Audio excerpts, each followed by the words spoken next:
கிறிஸ்துவுக்குள் பிரியமானவர்களே, வெளிப்படுத்தின விசேஷம் 12ஆம் அதிகாரத்தின் தியான பகுதிக்காக உங்களை அன்புடன் அழைக்கிறேன்.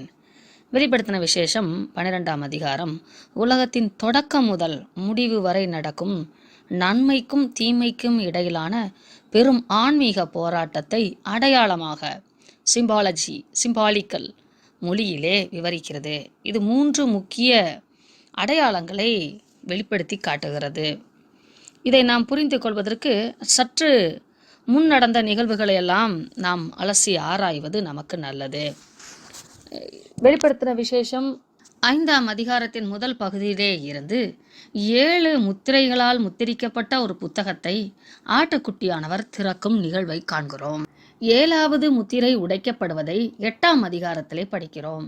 இந்த 7வது முத்திரை உடைக்கப்படும் போது 7 எக்காளங்கள் தொனிக்கிறது. 7 எக்காளங்கள் 7 தூதர்கள் ஊதுகிறார்கள். ஒவ்வொரு எக்காலமும் ஒவ்வொரு தூதன் ஊதும் போதெல்லாம் தொனிக்கும் போதெல்லாம் நிகழ்வுகள் நடக்கின்றன. அவைகளை நாம் தொடர்ந்து 11ஆம் அதிகாரம் 14ஆம் வசனம் வரைக்கும் படிக்கிறோம். 7வது எக்காலம் ஊதப்படுகிறது.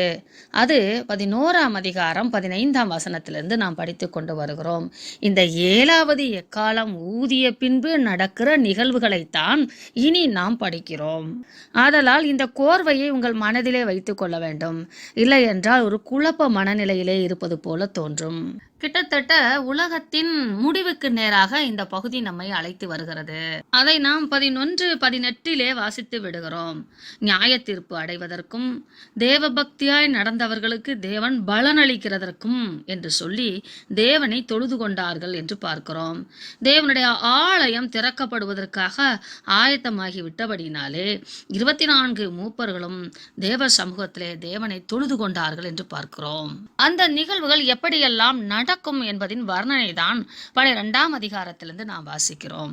அன்றியும் ஒரு பெரிய அடையாளம் வானத்திலே காணப்பட்டது. இது முதலாவது அடையாளம்.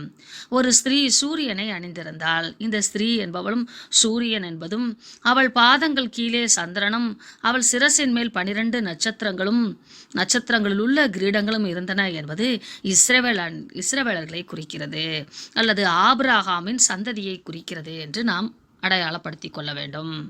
ஏனெனில் இந்த சந்ததியிலே ஆபிரகாமின் வித்தாக கிறிஸ்து பிறக்கிறார். விசுவாசிக்கிற யாவரும் தேவனின் சபை என்று அழைக்கப்படுகிறோம். இந்த சபைக்குள்ளாக கிறிஸ்துவும் அடக்கம் என்பதை நாம் புரிந்து கொள்ள வேண்டும்.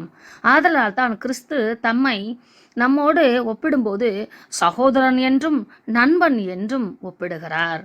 பரமபிதா அவருக்கு தகப்பன் பிதா என்பதினாலே நம்மையும் பிதா என்று அழைப்பதற்கு கற்றுக் கொடுக்கிறார். அவள் கர்ப்பவதியாகி பிரசவ வேதனை அடைந்து பிள்ளை பெறும்படி வருத்தப்பட்டு அலறினாள்.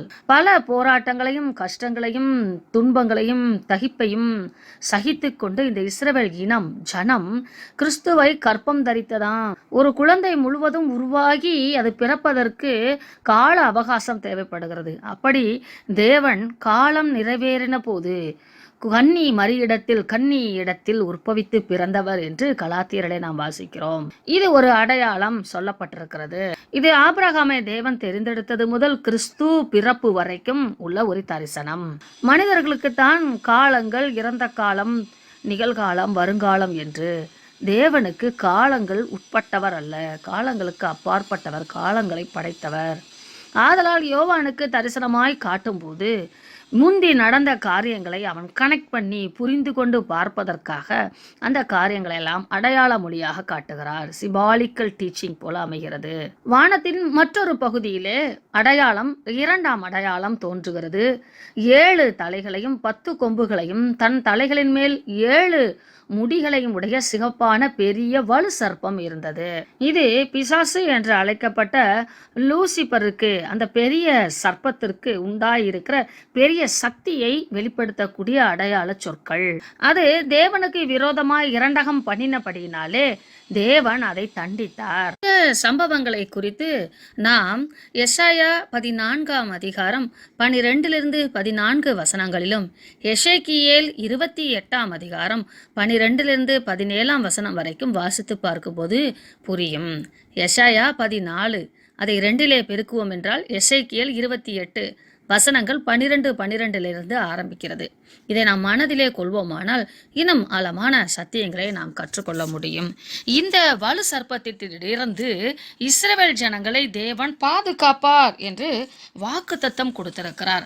அதை நாம் எஷாயா 27:1 நாம் வாசிக்கிறோம். அக்காலத்திலே கர்த்தர் லிபியத்தான் என்னும் நீண்ட பாம்பை, லிபியத்தான் என்னும் கோணலான சர்ப்பத்தையே கடிதும் பெரிதும் பலத்ததுமான தமது பட்டயத்தால் தண்டிப்பார், சமுத்திரத்தில் இருக்கிற வலு சர்ப்பத்தை கொன்று போடுவார் என்று அது கீழ்ப்படியாமலே இருந்ததையும் இஸ்ரவேல் ஜனங்களுக்கு விரோதமாய் இருப்பதையும் நித்திய காலத்திலே கடைசி காலத்திலே தேவன் அதை ஆதம் பண்ணி அழித்து போடுவார் என்பதையும் ஒவ்வொரு காலகட்டத்திலும் தேவன் மனிதர்களுக்கு சொல்லி கொண்டு வந்தார். அந்த வலு சர்ப்பத்தின் வல்லமையினாலே தன்னோடு கூட இருந்த கூட்டாளிகளை, மற்ற பிற அசுத்த தூதர்களை, தேவனுக்கு கீழ்ப்படியாதவர்களை அசுத்தம் என்று வேதம் சொல்லுகிறது. அந்த பாவிகளாகிய மற்ற தூதர்களையும் 1/3 இழுத்து அவைகளை பூமியிலே விழத்தள்ளிற்று. அந்த ஸ்திரீ அணிந்திருந்த நட்சத்திரங்கள் 12. ஆனால் இதில் வானத்தில் காணப்பட்ட நட்சத்திரம் என்பது தூதர்களை குறிக்கும். இந்த 4ஆம் வசனத்திலே முன்னதாக நடந்த சம்பவத்தை தேவன் அங்கே காட்டுகிறார். விழத்தள்ளிற்று. அது ஒரு சம்பவம். பிரசவ வேதனை படுகிற அந்த ஸ்திரீயின் பிள்ளை பெற்ற உடனே அப்ப அந்த ஸ்திரீயோடைய வாழ்விலை இங்க கொண்டு வந்து ஒப்பிடுகிறார். இந்த 2 சம்பவங்களும் 2 தரிசனமும் தனித்தனி தரிசனம். வலு சர்ப்பம் விழுந்து விட்டது. விழுந்ததுக்கு அப்புறம் அந்த ஸ்திரீயோட பிரசவம் அங்கே தொடங்குகிறது. ஸ்திரீயுடைய பிரசவ வேதனை, அந்த ஸ்திரீ பிள்ளை பெற்ற உடனே அவளுடைய பிள்ளையை பட்சித்து போடும்படி அந்த வலு சர்ப்பம் அவளுக்கு முன்பாக நின்றது. கிறிஸ்துவை சிலுவையில் மரணம் அல்லாமல் சாதாரண மரணமாக்க வேண்டும் என்று சொல்லி பிசாசானவன் பிறப்பிலிருந்தே கிறிஸ்துவை கொலை செய்ய திட்டமிட்டிருந்தான். அதற்கான கடைசி நிகழ்வு வரைக்கும் நாம் பார்க்கலாம். ஆனால் கிறிஸ்துவோ தனது ஜீவனை தானே கொடுக்கும்படியாக வந்திருந்தார். 5ஆம் வசனத்தில் சகல ஜாதிகளையும் இருப்புக்கோளால் ஆளுகை செய்யும் ஆண் பிள்ளையை அவள் பெற்று அந்த பிள்ளை செய்ய வேண்டிய சகல பரிகாரத்தையும் செய்து முடித்து விட்டது. அவளுடைய பிள்ளை தேவனிடத்திற்கும் அவருடைய சிங்காசனத்திற்கும் எடுத்துக்கொள்ளப்பட்டது என்பது உயிர்த்தெழுதலை குறிக்கிறது. அந்த ஸ்திரீயானவளோ வனாந்திரத்துக்கு ஓடி போனால் அங்கே 1240 நாளளவும் அவளை போஷிப்பதற்காக தேவனால் ஆயத்தமாக்கப்பட்ட இடம் அவளுக்கு உண்டாயிருந்தது என்றால் இஸ்ரவேல் ஜனங்கள் உலகமெங்கிலும் சிதறடிக்கப்பட்டார்கள். ஆனாலும் தேவன் அவர்களை போஷித்து பாதுகாக்கிறார். அதைத்தான் இந்த ஸ்திரீ என்று சொல்லப்பட்டிருக்கிறது. ஏனெனில் மற்ற சகல ஜாதிகளையும் ஆளுகை செய்யும் அளவுக்கு அவள் மூலமாக, அந்த ஸ்திரீயின் மூலமாக, இஸ்ரவேலர்கள் மூலமாக உலகமெங்கிலும் கிறிஸ்துவின் சுவிசேஷம் பரவ வேண்டும், பிரசங்கிக்கப்பட வேண்டும். தனது திருச்சபை, உலகளாவிய திருச்சபை ஆயத்தமாகிய பின்பு அந்த ஆயத்தத்தை கெடுக்கும்படி பிசாசானவன் செயல்பட்டு கொண்டு வருகிறபடினாலே, அந்த குழந்தை பரலோக சிங்காசனத்திலே வீற்றிருப்பதற்கு தகுதி பெற்றபடினாலே வானத்திலே ஒரு யுத்தம் உண்டாகிறது. பரலோகம் மிடில் பகுதியிலே, நடு மையத்திலே வானம், அதன் கீழாக பூமியிலே விழத்தள்ளி பூமியை தனது ஆதிக்கத்திலே வைத்திருப்பதினாலும், பூமியிலே இருக்கிற ஒரு சில மனிதர்கள் ஆண்டவரை ஏற்றுக்கொண்டு கிறிஸ்துவை ஏற்றுக்கொண்டு கிறிஸ்துவுடைய பார்ட்டியில இணைந்தபடினாலும் அந்த வழியிலே வானத்திலே யுத்தம் உண்டாகிறது. பரலோக தேவனின் சேனையை வழிநடத்துகிற மிகாவேல் என்று சொல்லக்கூடிய தூதரும் அவரோட கூட இருந்த மற்ற தூதர்களும் வலு சர்ப்பமும் அதனோடே கூட இருந்த 1/3 விழுந்த தூதர்களும் 33% என்றும் சொல்லலாம், கோடி என்றும் சொல்லலாம், 30 முக்கோடி என்றும் சொல்லுவார்கள். இப்படி தேவ சேனைக்கும் வலு சர்ப்பத்தின் சேனைக்கும் இடையாக யுத்தம் நடக்கிறது. அந்த யுத்தத்திலே வலு சர்ப்பம் தோற்று போய்விடுகிறான். அவனுக்கு இருந்த இடமும் இல்லாதபடிக்கு காணாமல் போய்விடுகிறார்கள். அந்த வலு சர்ப்பம் யாரெனில் உலகம் அனைத்தையும் மோசம் போக்குற பிசாசு என்றும் சாத்தான் என்றும் சொல்லப்பட்ட பழைய பாம்பாகிய பெரிய வலு சர்ப்பம் தள்ளப்பட்டது. அது பூமியிலே தள்ளப்பட்டது. அதனோடே கூட அதை சேர்ந்த தூதர்களும் தள்ளப்பட்டார்கள் என்று சொல்லி அந்த நியாய தீர்ப்பை குறிக்கிறது.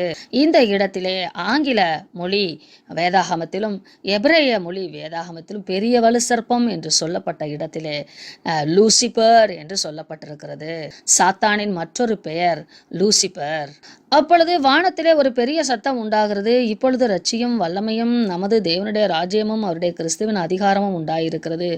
இரவும் பகலும் நம்முடைய தேவனுக்கு முன்பாக நம்முடைய சகோதரர்கள் மேல் குற்றம் சாட்டும் பொருட்டு அவர்கள் மேல் குற்றம் சாட்டுகிறவன் தாழ்த்தப்பட்டு போனான். பூமியிலே மரணம் நேரிடுகிற அளவுக்கு சோதனைகள் ஏற்பட்டாலும் அதற்கு தப்பும்படி தங்கள் ஜீவனையும் பாராமல் ஆட்டுக்குட்டியின் இரத்தத்தினாலே தங்கள் சாட்சியின் வசனத்தினாலும் அவனை ஜெயித்தார்கள். மிகாவேல் மாத்திரமல்ல, கிறிஸ்துவை ஏற்றுக்கொண்ட ஒவ்வொருவரும் அவனை ஜெயிக்க வேண்டும். கிறிஸ்துவின் உதவியோடு ஜெயிக்க வேண்டும். கிறிஸ்துவை பற்றும் நம்பிக்கையினாலே அவனை ஜெயிக்க வேண்டும். 12ஆம் வசனத்திலே பரலோகங்களே என்று பன்மையிலே சொல்லப்பட்டிருக்கிறது. என்னுடைய தேவனுடைய வீட்டிலே அநேக வாசஸ்தலங்கள் ஒன்று இயேசு கிறிஸ்துவானவர் யோவான் 14 சொல்லுகிறார் அல்லவா. ஆதலால் அநேக வாசஸ்தலங்களை உடைய அந்த பரலோகத்திற்கு பாக்கியவான்கள் நாம். கிறிஸ்துவுக்குள் மரித்தவர்கள் பாக்கியவான்களாகி அந்த பரலோக வாசஸ்தலங்களிலே வாசம் பண்ணி கொண்டிருக்கும் போது இன்னும் தேவன் பொறுமையாய் இருக்கிறார். பூமியை அழிக்காமல் மீந்திருப்பவர்கள் இந்த நிகழ்வுக்கு அப்புறமாவது என்னிடத்தில் திரும்பி பார்ப்பார்களா என்று தேவன் காத்து கொண்டிருக்கிறார். அப்பொழுது பிசாசானவன் தனக்கு கொஞ்ச காலம் மாத்திரம் உண்டென்று அறிந்து மிகுந்த கோபம் கொண்டு உங்களிடத்தில் இறங்கினபடியால் உங்களுக்கு ஆபத்து வரும் என்று சொல்ல கேட்டேன். இதுவரைக்கும் பிசாசானவன் தேவனிடத்துல நான் தமது கிறிஸ்துவின் சகோதரர்களை முறையிடுவதற்காக குற்றம் சாட்டுவதற்காக தேவ சமூகத்திலே ஏறி இறங்கி வந்தான். ஆனால் ஜெயித்து வானத்திலே இருந்து அவன் தள்ளப்பட்டான். அவனுடைய சத்துவம், அவனுடைய வல்லமை குறைக்கப்பட்டது. அதைத்தான் 10ஆம் வசனத்தின் கடைசி பகுதியிலே தாழ்த்தப்பட்டு போனான் என்று பார்க்கிறோம்.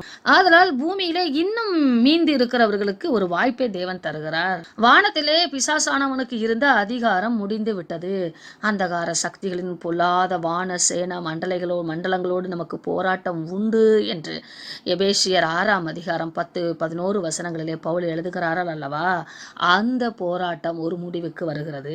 ஆனாலும் பூமியிலே இருப்பவர்களுக்கு மிக பெரிய கொடூர காலமாய் இது அமையும்.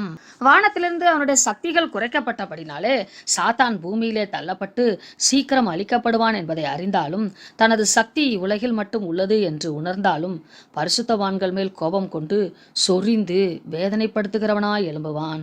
கொஞ்ச காலம் மட்டும்தான் அவனுக்கு காலம் இருக்கிறது என்று உணர்ந்து உபத்திரவத்தை அதிகமாய் அனுபவிக்க கொடுப்பான். இது மிகுந்த கடைசி கால உபத்திரவ காலம் என்று சொல்லப்படுகிறது.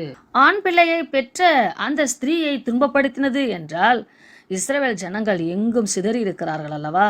அவர்களுக்கு மிகவும் நெருக்கடியான மரண ஓலம் நிறைந்த வேதனையாய் இருக்கும். அப்படிப்பட்ட போராட்டங்களை அவர்கள் போராடுவார்கள். ஆதலால் இயற்கைக்கு அப்பாற்பட்ட சக்தியை தேவன் அந்த ஸ்திரீக்கு இஸ்ரவேலர்களுக்கு கொடுப்பார். ஆனாலும் தேவன் அவர்களை பாதுகாப்பார். ஒரு குறிப்பிட்ட கால அளவு வரை இவர்கள் இப்படிப்பட்ட போராட்டத்துக்கு உட்பட்டுத்தான் ஆக வேண்டும். இதை பிற்கால, அதாவது 7 வருடம் அவர்களுக்கு கொடுக்கப்படும். அதில் 2 பாங்காக பிரித்து 3.5 என்று இரண்டாவது 3.5 காலமாக இது அமையும். முதல் 3.5 வருடங்களை குறித்து தான் நாம் எலிசா தீர்க்கதரிசி மோசே என் பிரமாணங்களை குறித்து நாம் ஒப்பிட்டு படித்தோம். இஸ்ரவேல் ஜனங்களை முற்றிலும் அழித்து போடத்தக்கதாக பிசாசானவன் தனது யுக்தியிலே செயல்படுவான். அதைத்தான் 15ஆம் வசனம் சொல்லுகிறது. வாயிலிருந்து நதி போன்ற வெள்ளத்தை அவளுக்கு பின்னாக விட்டது. ஆனாலும் தேவன் இயற்கையை தமது வசம் வைத்திருந்து பூமியானது ஸ்திரீக்கு உதவியாக தன் வாயை திறந்து வலுசர்ப்பம் தன் வாயிலிருந்து ஊற்றின வெள்ளத்தை விழுங்கி போட்டது.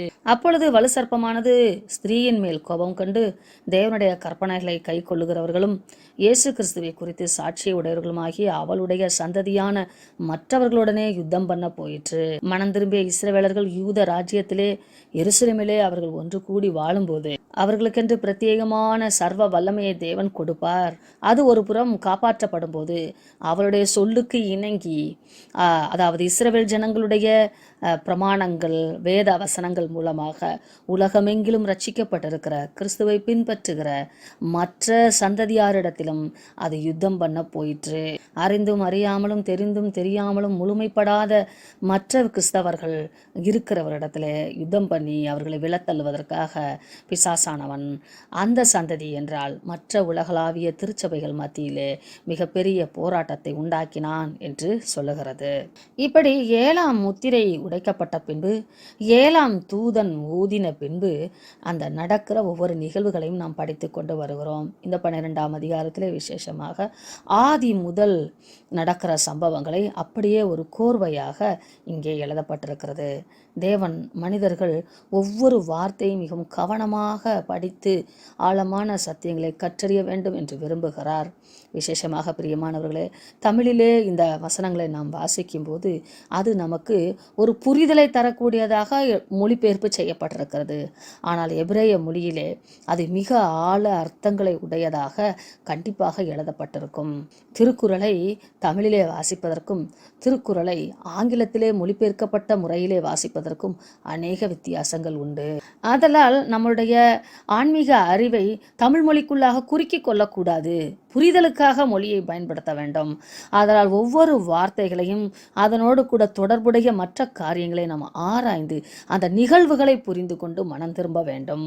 அப்படிப்பட்ட நல்ல ஞானத்தை தேவன் நமக்கு தந்து வேதத்தில் உள்ள ரகசியங்களை அற்புதங்களை நம்ம கண்கள் காணும்படியாக நமது மனக்கண்களை தேவன் திறந்தருளுவாராக. விசுவாசத்திலே வேரூன்றியவர்களாக திருச்சபை எடுத்துக்கொள்ளப்படும் போதே நாம் எடுத்துக்கொள்ளப்படுவதற்காக ஜெபிப்போம். உபத்திரவ காலத்துக்கு உங்களை மீட்டு தப்புவிப்பேன் என்று வாக்குத்தத்தம் சொல்லுகிறார். அவர் நாம் உபத்திரவ காலத்துக்கு உட்பட வேண்டும் என்று விரும்பவில்லை என்பதை இது நமக்கு சுட்டி காட்டுகிறது.